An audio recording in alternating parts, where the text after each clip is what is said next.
Time now for the Nick Hart Show, our weekly chat with the head coach of the Gibson Southern Titans, Nick Hart.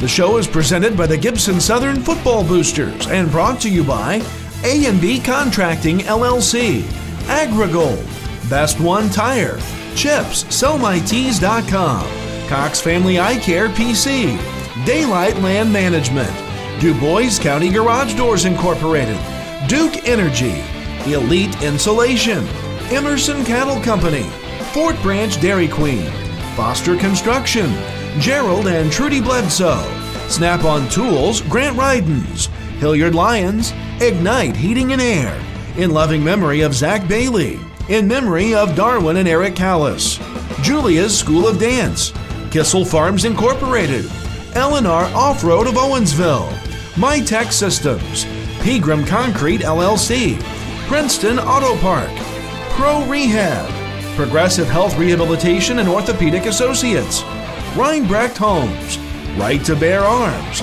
Rogers Bit Service LLC, Sandy's Pizza, Scotty's Lawn Equipment, South Gibson Grain, Sen Energy Partners LLC, Trapping and Removal of Animal Pest, 10 Barge Seed, TYFL, Vertical Tile Incorporated, Hobb Range Hood Company, Ziliac Enterprises, Beatles Towing, First Bank of Princeton, Johnson Commercial Mowing, Make Your Mark, Mayflower Gardens and Gifts, Martin's Auto Service, Kathy Solman Photography, Scheller's Carriage Inn, United Fidelity Bank, and by Wabash Valley College. The Nick Hart Show, presented by the Gibson Southern Football Boosters, starts now on 89.1 The Bash. Believe it or not, it's that time of year again, as I would like to welcome you to the Nick Hart Show. I am Bob Bowser, and joining me is head coach Nick Hart. And coach, your Titans are getting ready to begin the 2018 campaign this Friday night at Forest Park. So first, let's get familiar with the players on the team and your coaching staff. But before we do that, some big news come through this past weekend. Let's get acquainted with the newest family member to Titan football, Brady Michael Hart.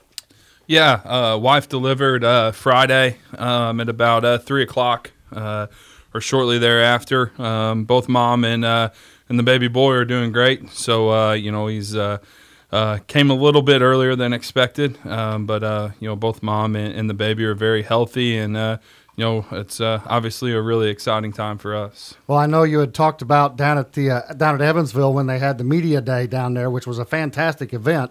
You had talked about week 2. Yeah. So he's threw about a curveball, didn't he? Yeah, he was about a week and a half ahead of schedule, but he came out very healthy, and mom did a great job.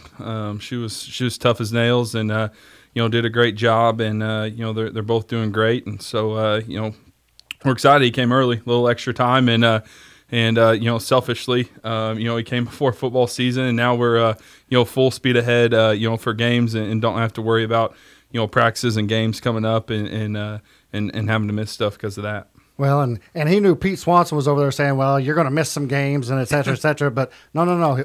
Brady decided he's wanting to see a full season. Well, I like it. Pete's a legend. So whenever Pete talks, I read the article, to Brady whenever he was, still inside mom, and he decided it was time to come out to make Pete happy. So he didn't want to upset the legend Pete Swanson. There we go. So let's talk a little bit about the players that will be on the field and your coaching staff.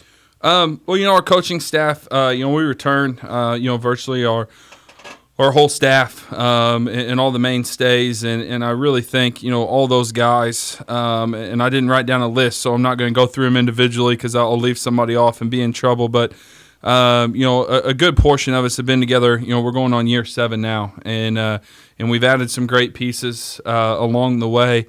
But we still have that same core, most of that same core that started 7 years ago, and I think I think those guys are very, very good at what they do, and that's very important. But also just having that continuity throughout those 7 years, where they know what I want. I know what they do well, and what they bring to the table, and we all just kind of click on the same page, and that makes it very nice. And I think they're all very, very talented, which makes it even nicer. It's one thing to be on the same page, but another thing to have people that are very good at what they do. And we really have that, and those guys put in a lot of hours and a lot of sweat, to help us put a good product on the field on Friday nights. And I'm very, very thankful.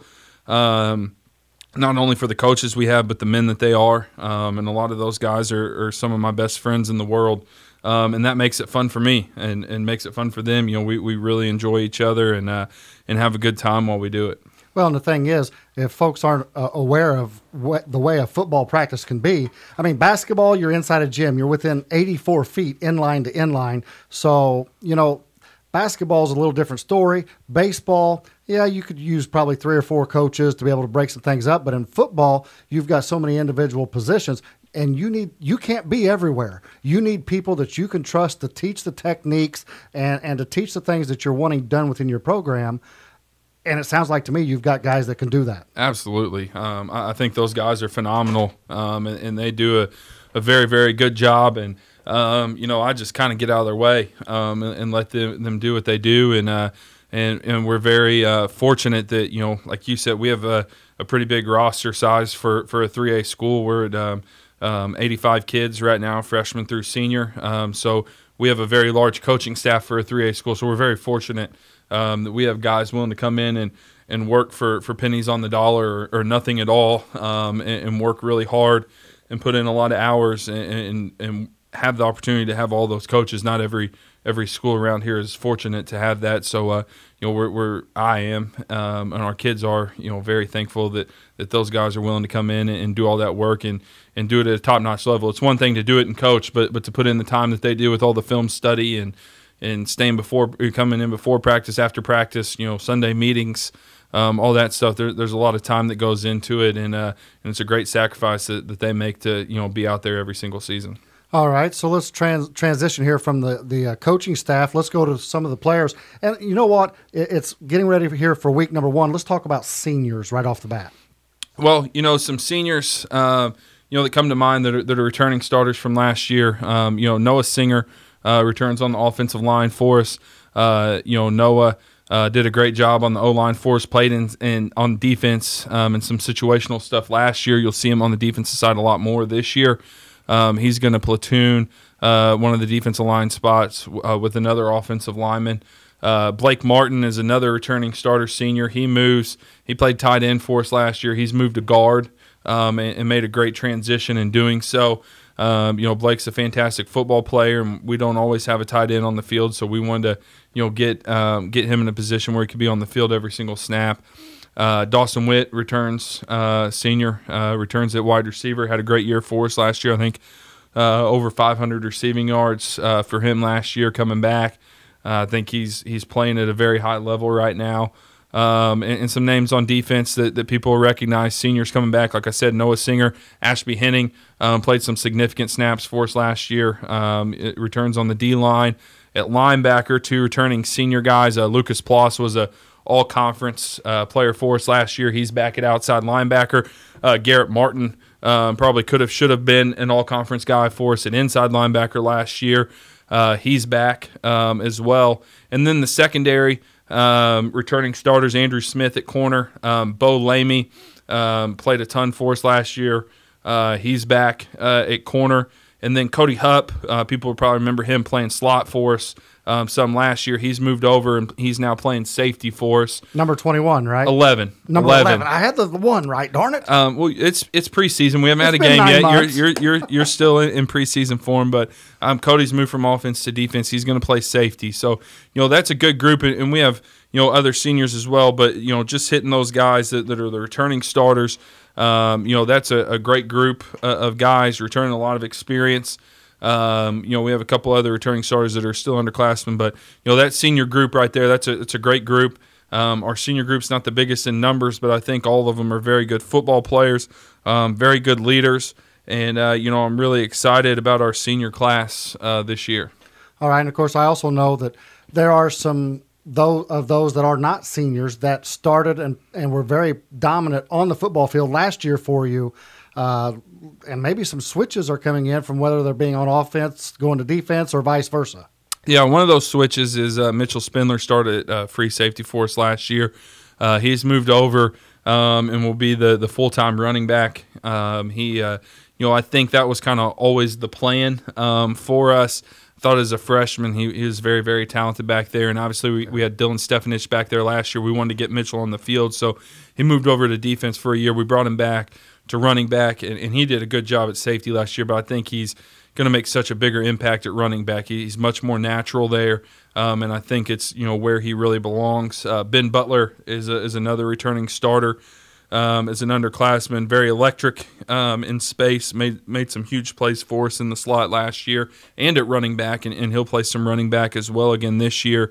But he's very dynamic, and I think, and we'll probably talk about our offense more later, but I think when you really look at our offense, you got three guys there that return experience, that have a chance to take the ball to the house every time they touch it, and Spindler, Ben Butler and Dawson Witt. All three of those guys have had big plays throughout their career, and I think that's really, really special. We usually have one, maybe two of those guys, but to put three of those guys on the field at the same time, I think is going to present a lot of problems for a defense. All right, Coach. Well, let's give your voice a quick break here as we need to thank some of the sponsors of the Nick Hart Show. As you are listening to 89.1 The Bash. The Nick Hart Show is brought to you by Ignite Heating and Air, Hilliard Lyons, Snap-on Tools Grant Rydens, Gerald and Trudy Bledsoe, Foster Construction, Fort Branch Dairy Queen, Emerson Cattle Company, Elite Insulation, Duke Energy, Du Bois County Garage Doors Incorporated, Daylight Land Management, Cox Family Eye Care PC, Chips, SellMyTees.com, Best One Tire, AgriGold, and by A&B Contracting LLC. You love sports. You're your team's ultimate fan. Why not turn that passion into the ultimate career? Enroll now in the brand new Sports Marketing and Media program at Wabash Valley College. Learn how to use digital video and other media to add to the fan experience, how to engage fans on social media, and how to create excitement by hosting events and promotions. Get off the sidelines and into the game. Find out more about the WVC Sports Marketing and Media program online at www.iecc.edu or by phone at 618-262-8641. Welcome back to the Nick Hart Show right here on 89.1 The Bash.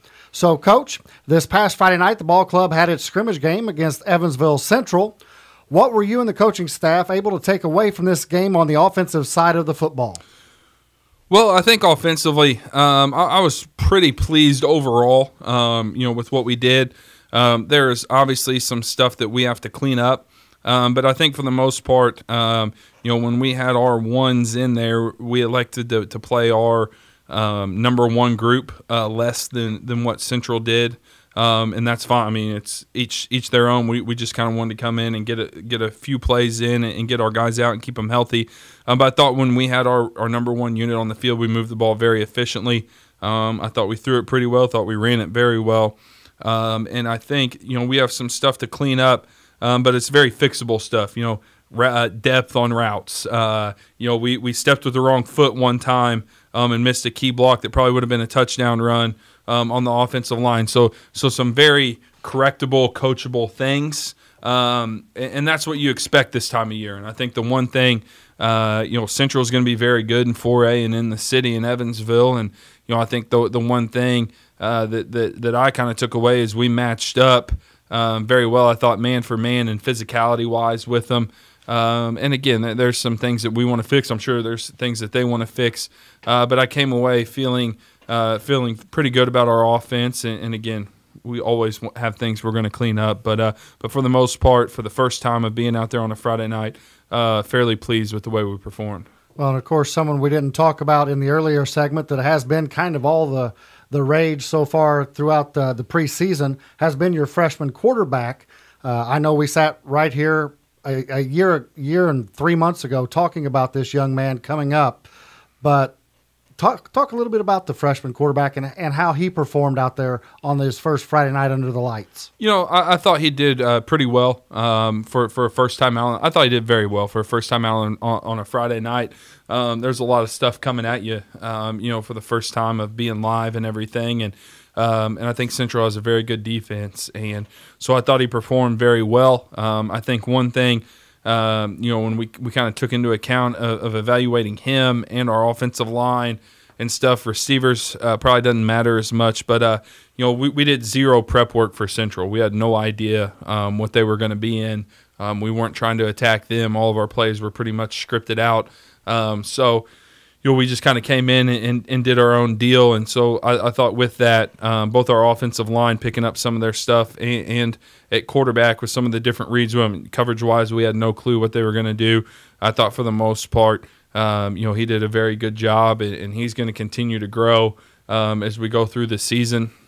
And, he's a very, very special talent, and he works really hard at it and is really trying to understand the game the best he can, and his future's very bright, and I think his future's really soon. We gotta do a good job as a coaching staff of putting him in good situations early in the season. And I said this somewhere else. I think when you play a young guy, it's always important for your quarterback, but I think when he's a young, inexperienced guy, we got to protect him. We got to run the ball well. Our receivers got to go make plays for him. They got to get open and create space, and we got to play very well around him until he gets some experience under his belt and can kind of take off. And I think that's always important to play well around a quarterback, but especially a guy making his first start that's a young one. Well, and I think what you're trying to say, too, is the fact that the weight of the offense, the effectiveness of the offense doesn't rely upon the one guy. It relies upon the other 10. And the other 10 have the experience necessary in varsity action to bring him along with them. Because that's the thing that he's going to have to get used to real quick here is the speed of the game. It's big difference between 8th grade football and now you're in varsity football, especially at the level that you guys like to play at Gibson Southern. Yeah, it's a huge jump, and I think one thing that we're very fortunate with is with our summer rules and some of the teams we get to go against in the summer, he's seen the speed probably faster than he's going to see it on any Friday night this year.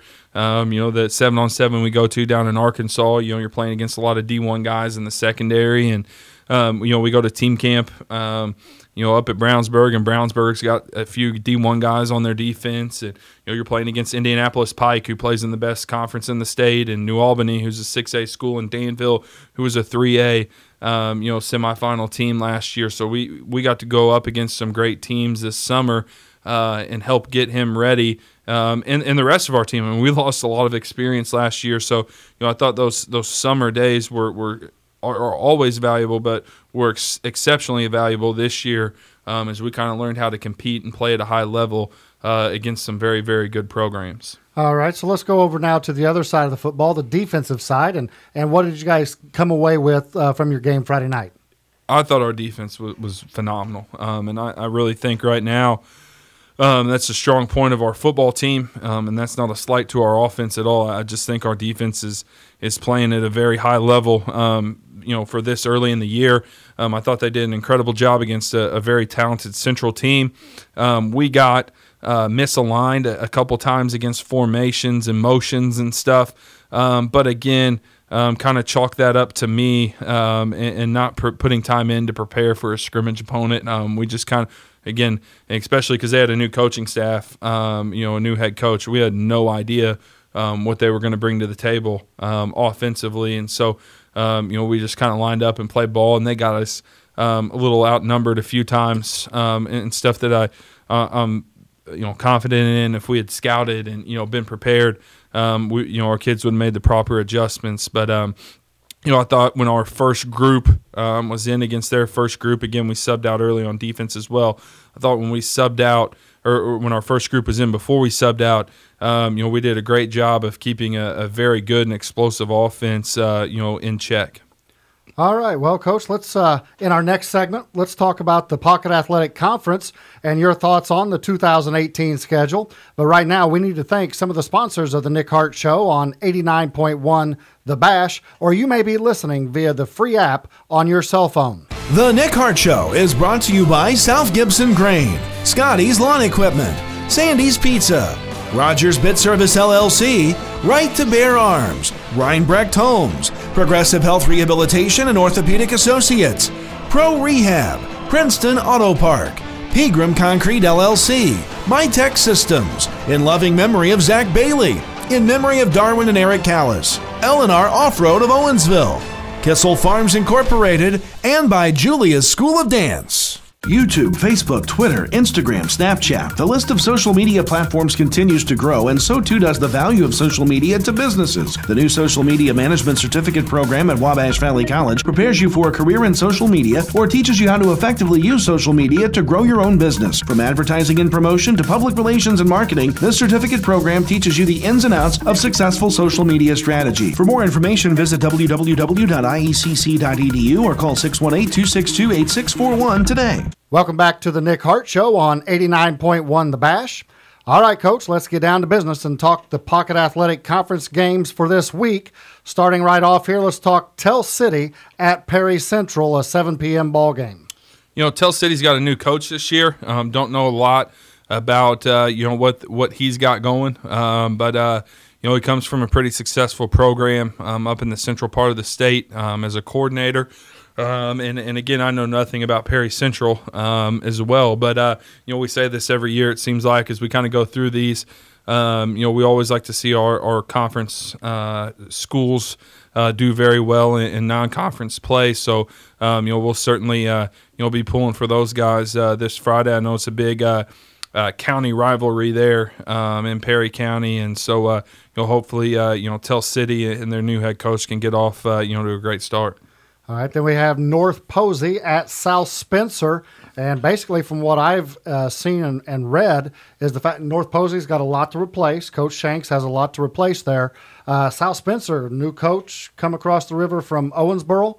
Should be an interesting ball game. It really should, and I think I've known Coach Edge for quite a while. I was offense coordinator at Wrights. We played Owensboro Catholic one year, and he's the head coach there. And just kind of getting to know him through the coaching circles and watching Owensboro Catholic from afar.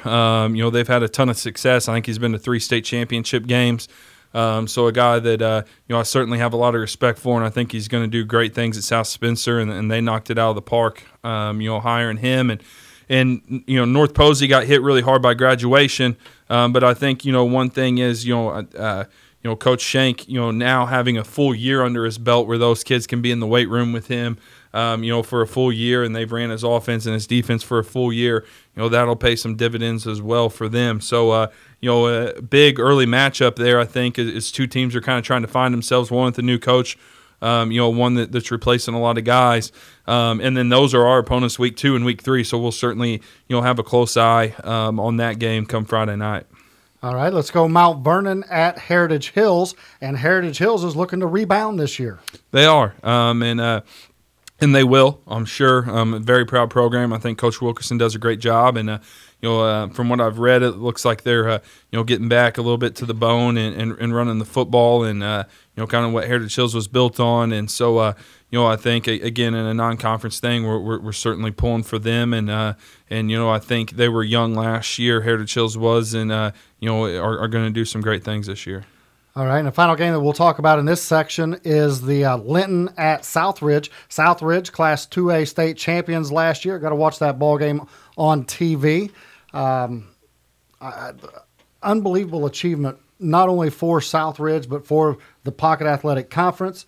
You know what? Let's do it again this year. Let's get them as 2A, Gibson Southern as 3A, and we'll all be happy then. Yeah, they made a heck of a run last year, and they're such a great program. Very well ran from the top to the bottom, and nothing but respect for those guys. And they and Linton had some pretty good battles. It was a really close game, the first game of the season last year. I think it was really snug at halftime of the sectional, and then maybe Southridge pulled away a little bit when they met in the sectional. So Southridge has some really good dudes back. They lost some really good dudes to graduation. So it'll be interesting to see what happens on Friday night. That's a great test for them. Linton's a great program and a great test for both those programs there right out of the gate. All right, Coach. Well, there's one more segment to go, which means it's time to get the listeners ready for the season opener at Forest Park. But first, let's thank some of the sponsors of the Nick Hart Show on 89.1 The Bash. The Nick Hart Show is brought to you by Sin Energy Partners, LLC. Trapping and removal of animal pests. 10 Barge Seed. TYFL. Vertical Tile Incorporated, Hobb Range Hood Company, Ziliak Enterprises, Beatles Towing, First Bank of Princeton, Johnson Commercial Mowing, Make Your Mark, Mayflower Gardens and Gifts, Martin's Auto Service, Kathy Solman Photography, Scheller's Carriage Inn, and by United Fidelity Bank. Looking for a job in agriculture? Then Wabash Valley College is the place for you. We have courses that can help prepare students for careers in farms and other ag-related occupations, including ag sales, marketing and mid-management positions, and ag suppliers.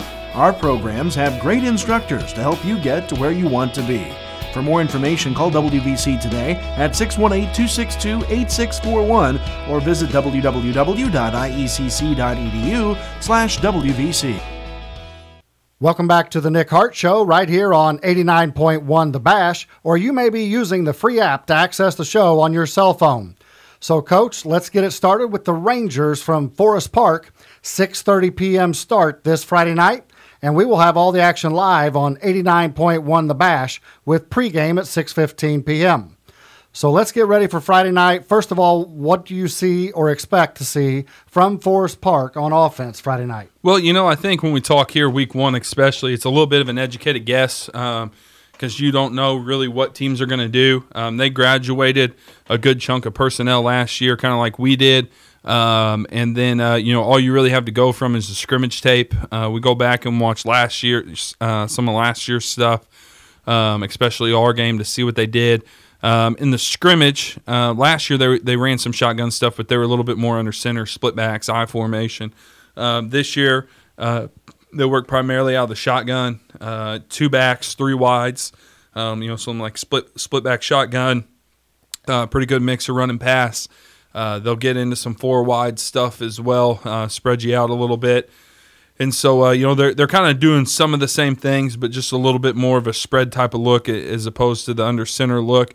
When they got down and did the red zone portion inside the 10 of the scrimmage, they ran some double tight wishbone, whenever they got in some short yardage stuff. So, quite a few different looks there.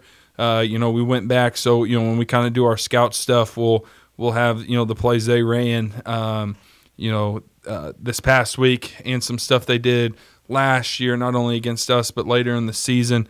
Because, again, you're not showing – we certainly kept it pretty vanilla on Friday night in our scrimmage. I'm sure they did as well.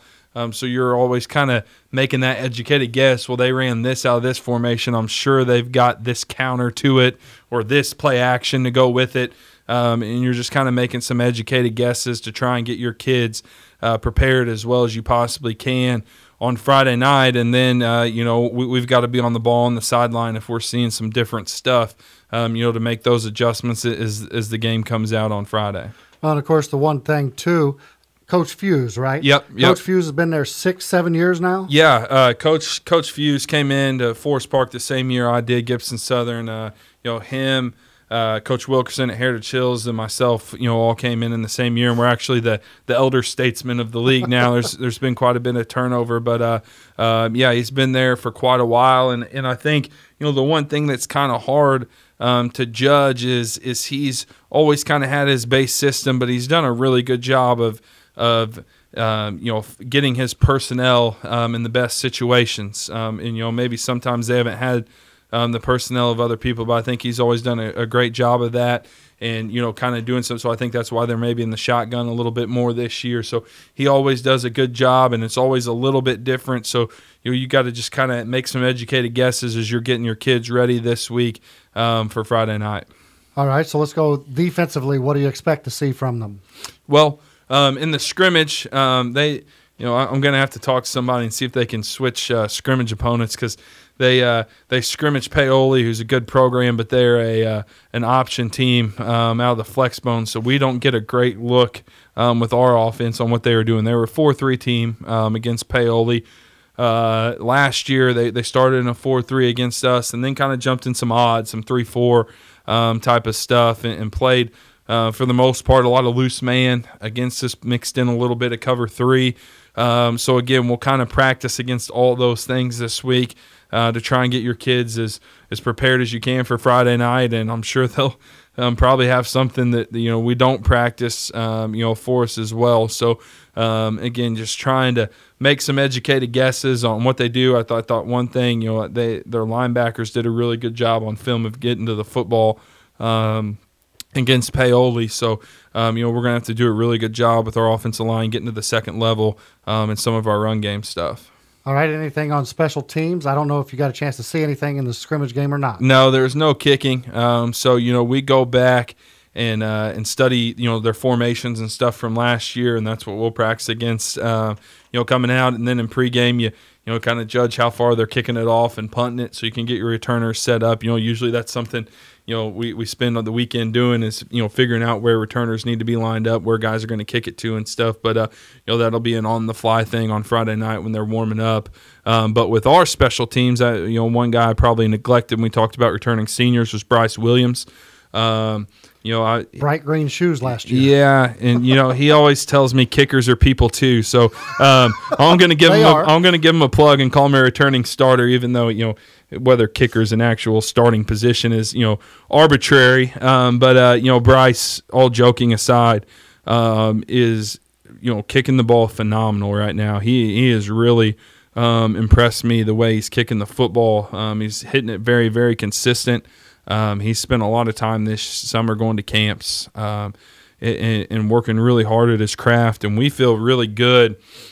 I told somebody else this, punt is a really bad 4-letter word in our program, and field goal would probably be right below that. If you're, ranking bad words, field goal would probably be number 2 of bad words.